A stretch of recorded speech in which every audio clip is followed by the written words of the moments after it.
Voor de derde keer werden uit duizenden Nederlandse en Belgische kandidaten 16 deelnemers gekozen. Ze worden zonder tussenstop gedropt op de onbewoonde Robinson-eilanden.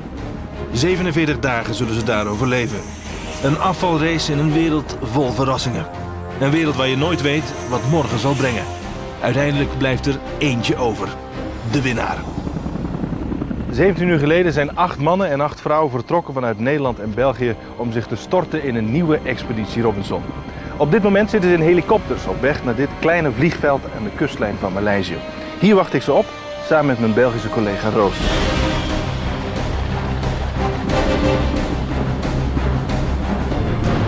Mijn belangrijkste inbreng zal zijn toch wel een stukje leiderschap geven daar waar het nodig is. Mensen motiveren.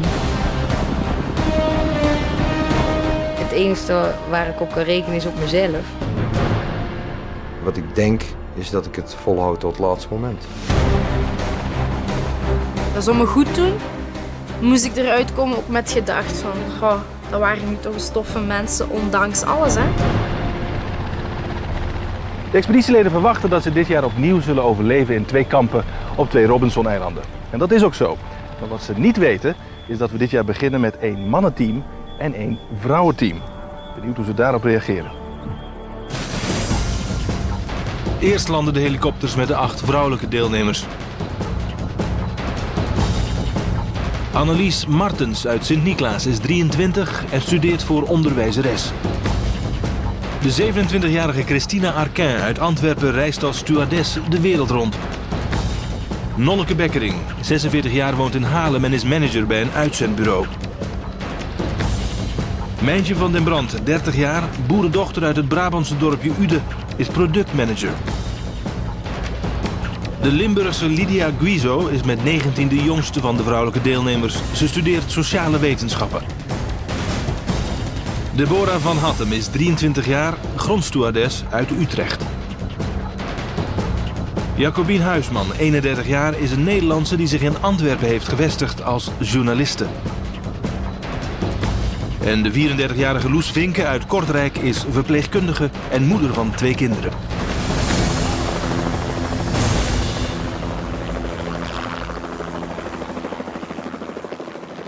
Dames, hartelijk welkom. Zometeen brengen we jullie naar de officiële start van de 3e expeditie Robinson. Als jullie geluk hebben, zijn jullie nog voor het vallen van de avond op jullie Robinson-eiland. Kijk even goed naar elkaar, want vanaf nu is dit jullie team. Wat? Jullie nemen het in deze expeditie op tegen de mannen. Ik vind het zo leuk.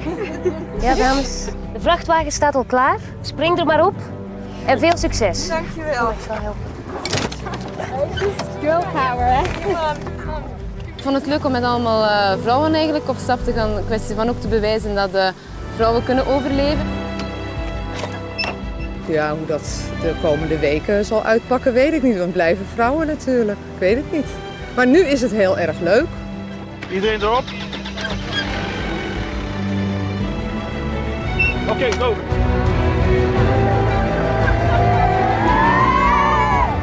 De vrouwen hebben een reis van 17 uur achter te kiezen. In de hitte en vochtigheid van het regenwoud wacht hen nu de race voor het vuur tegen de mannen. En zij hebben inmiddels ook het vliegveld bereikt. De 24-jarige Keo Vrijze uit Antwerpen werkt als verpleger op een spoedafdeling. Walter de Smet, 36 jaar uit Wilrijk, is directeur bij een keukenfabrikant. De 32-jarige Mark Meester uit Nieuw-Vennep is accountmanager bij een bank. Raymond de Graver, 41 jaar, werkt bij het onderhoud van de Nederlandse spoorwegen. Maar wat echt telt is zijn motor. Dirk Blok is een 41-jarige musicalzanger en acteur uit Amsterdam. De 28-jarige Olivier Glorieux uit Vlaams-Brabant werkt als promotieverantwoordelijke bij een platenlabel. Danny Giles uit Amsterdam is een 19-jarige student aan de vrije school. En tenslotte Luc Smeets, 40 jaar, vader van 3 kinderen, is een slager uit het Limburgse Neerpelt.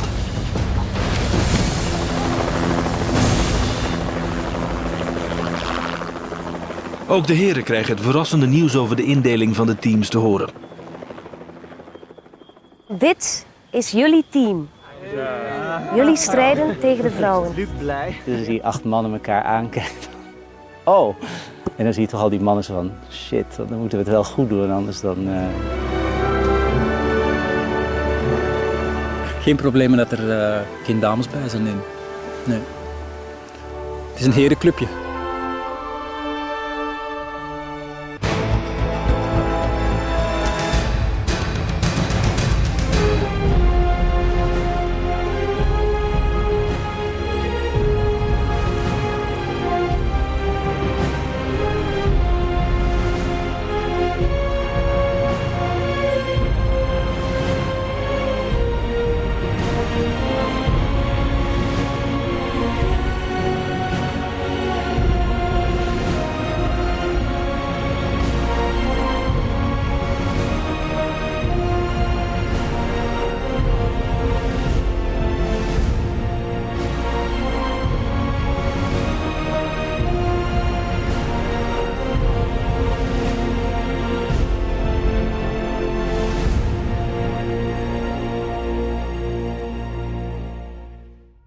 De 16 deelnemers hebben een reis van 17 uur vanuit Europa achter de rug. Nu worden het vrouwen- en het mannenteam gedropt in de jungle.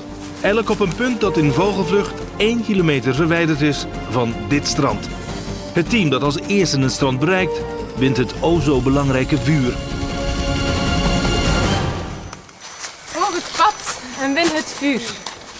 Op 1 kilometer van hier wachten op het strand 2 boten en het vuur. 1 kilometer. Iemand uit hier Zorg dat jullie samen blijven en toch zo snel mogelijk jullie weg vinden. Succes. Nou, Oké, pakt. 1 leider moet dus zorgen dat het team volledig toekomt.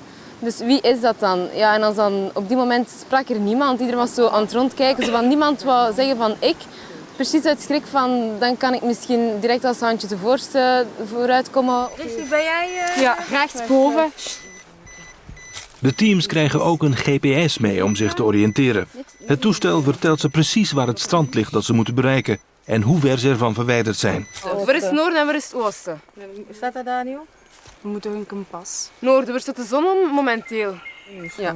Interview. Wat wou je zeggen? Gezien ik de enigste was die al ooit een GPS gebruikt heeft, was ik het slachtoffer. Dus we moeten zien dat je het in goede banen leidt. Ik ken het dus niet.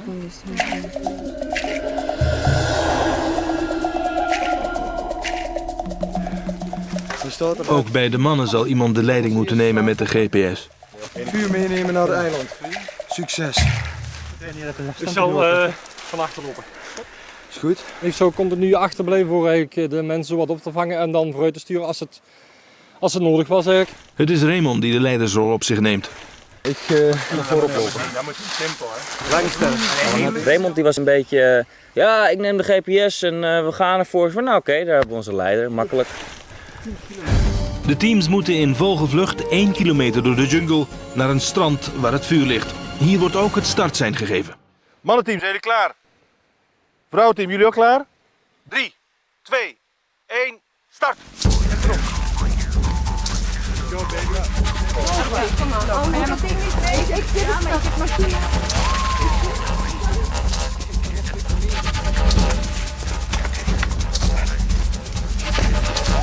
Ben je de laatste? De laatste van de... Ja, hier. Ja. Eerst heb je toch wel zo het gevoel van grote verantwoordelijkheid. Maar sowieso, het moet ooit komen. Hè. Is het niet die dag, is het de volgende dag. Je moet jezelf toch op een of andere manier bewijzen als je erin wilt blijven. Het is hier veel te veel bebost. We moeten een open plaats vinden voor ontvangst hebben, want we hebben hier geen ontvangst. Ja, oké, dan gaan we naar beneden. Ja. Zo. Ja, we lopen nog een stukje pad af. Wacht, zal ik achter tegen horen lopen? Ja, dan kan ik hem vasthouden.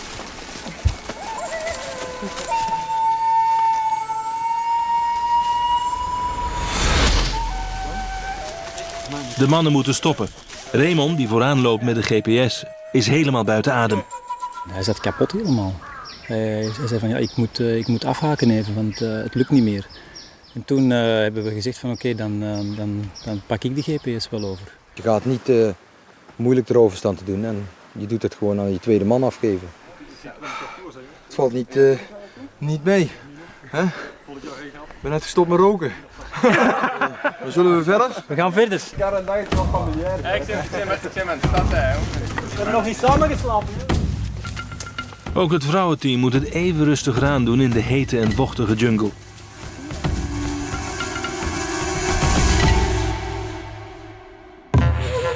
Ondertussen hebben de mannen de zee bereikt, maar ze zijn nog niet op het juiste strand. Ze moeten nog 1 heuvel over en zoeken de snelste route. Nee, deze is volgens mij ook niet. Maar dat is niet juist, hè. Misschien kunnen we daar eroverheen. Dan snij je wel een heel stuk af. Hier houdt het strand op, aan de andere kant gaat het strand weer verder. Dus het enige wat je hier ga je omhoog, kom je aan de andere kant terecht. Ja, dus het is gewoon recht naar boven. Toch? Ja. Het is Walter en niet Raymond die de doorslag geeft. Ze besluiten om de heuvel heen te lopen. Kom maar. Links, feitelijk. Links, we moeten naar links. Ja, ik heb ontvang. Oké, dan gaan we hier beneden, naar beneden hier. Hier en zo naar beneden dan. Ja. Op een bepaald moment hebben we op het pad getwijfeld, links of rechts. Naar links was niet het pad volgen en rechts was het pad volgen. Ik zou toch deze kant op gaan hoor, want dat geeft dat ding toch aan. Hallo. Ik kreeg het gevoel van we moeten die kant op en niet daar naar beneden, wat een heleboel wilden. En dan heb ik toch wel zoiets over me van ja, jullie kunnen doen wat je wil, maar ik ga die kant op.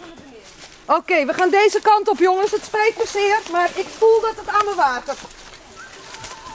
Oké, ladies, kom op. Zo open voor alles. Als we het vuur maar hebben. Terwijl de vrouwen op het pad blijven, nemen de mannen een risico. Ja. Ze verlaten het pad in de hoop op een kortere route door de jungle. Zie je van hier? Ik denk dat het best lukt met zijn mes voorgaan. Luc, Ja. Voorop man. met een knife. Lange E. De butcher man. Luc heeft als persoonlijk voorwerp zijn slagersmes bij zich. Hij moet een pad banen door de dichte begroeiing. Oppassen hier, hè. Opletten, hier. Op dat moment waren we er echt niet meer op gekleed. Wij hadden de kleren aan van in het vliegtuig. Ik had zo'n 3/4 aan, het onderste stuk van mijn been was volledig gehavend. Ja. Er zitten al wat planten in met scherpe stekels en dat is behoorlijk pijnlijk. Ja, Pak jij het mes van? Van die venijnige pinnetjes zo. Ja. Achteraf bekeken we dan toch beter het padje gevolgd. Maar ja, dat is dan weer typisch mannen, denk ik. Maar nee, wie kan er goed vuur maken, want die hebben we gewoon moeten kunnen. Ladies, tempo. Nollekes beslissing om wel het pad te volgen blijkt de juiste. Zit het nou met die afstand? We zijn momenteel juist 43 meter. We zitten op het juiste pad. Rechtdoor. Gewoon rechtdoor nu. Kom aan, het is nog 28 meter. Ik krijg veel gas erop. Kom aan,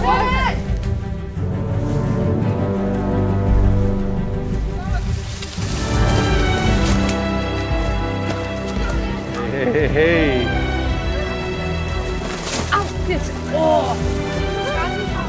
Snel. Als ik op het strand toe kwam en ik zag geen mannen, dat was van yes. We zijn er. We hebben gewonnen.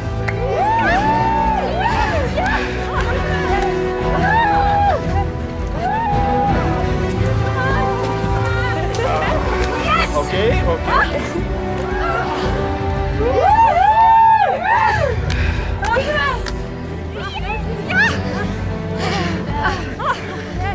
Dat was echt zo van, oké, zie je wel dat we girl power in ons hebben? Dus dat is echt wel een fantastisch gevoel. Dames, gefeliciteerd. Jullie hebben gewonnen. Jullie mogen nu naar jullie eiland. Maar uiteraard niet met lege handen. Hè. Kijk eens hier. Het zijn hete kolen. Yes, we hebben dat vuur. Ze nemen het ons niet meer af, want anders heb je gewoon niks. En dan kan je nog zoveel eten vinden en hout vinden en weet ik wat, maar je kan er gewoon niks mee. Dus het vuur is het belangrijkste.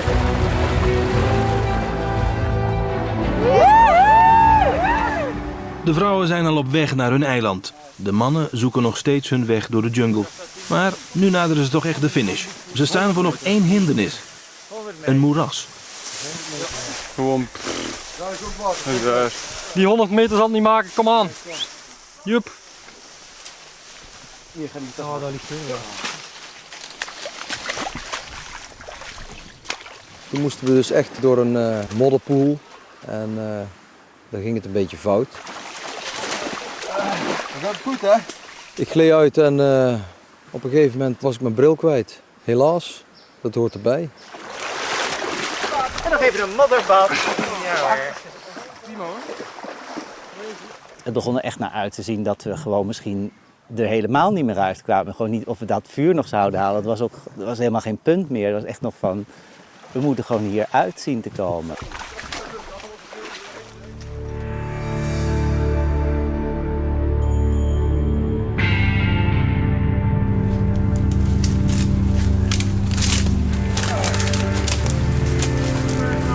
Oh, jezus.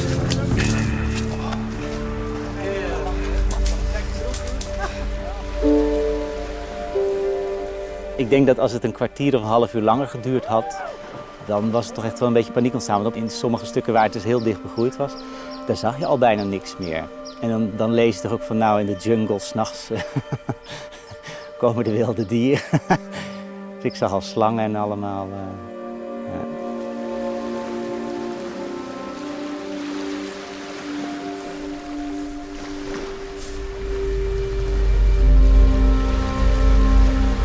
Jongens, verdwaald.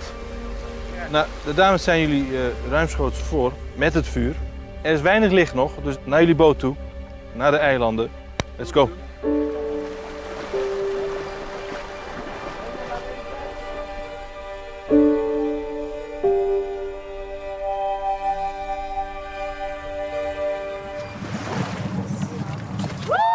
Het vrouwenteam komt in de duisternis aan op het eiland Uma. En zo hebben ze geen kans om hun eiland te verkennen. Hun eerste zorg is dan ook om met de hete kolen een kampvuur te maken.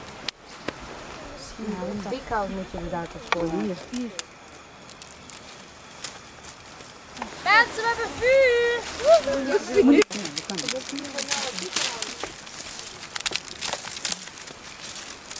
De mannen zijn er slechter aan toe. Ze hebben alleen 2 lampen om de eerste nacht door te komen. Uitgeput zetten ze voet aan land op hun eiland, Mensirip.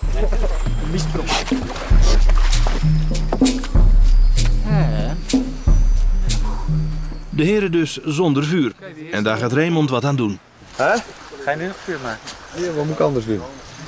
Slapen doe ik toch niet. Nee. Wil jij nog een poging wagen, Raymond? Ja, ik ga proberen. Ja? Ik ga toch niet slapen dus. En ik ben zeiknat. Ik ga het wel proberen. Wat is, hè? De dames hebben ondertussen een aardig vuurtje. En zo is er tijd voor een eerste duik. Kom allemaal mee!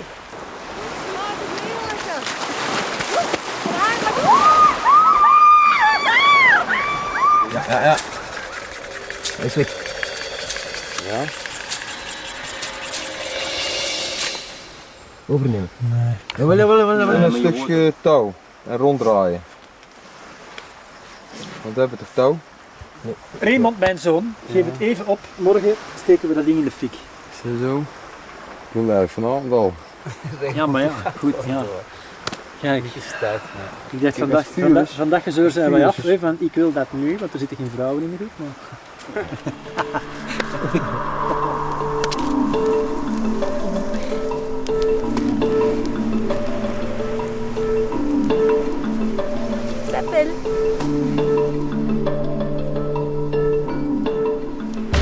Straks in Expeditie Robinson proberen de mannen vuur te maken en gaan ook de vrouwen aan de slag. Die mannen hebben wij toch helemaal niet nodig? Nee hoor. Wij zijn mans genoeg.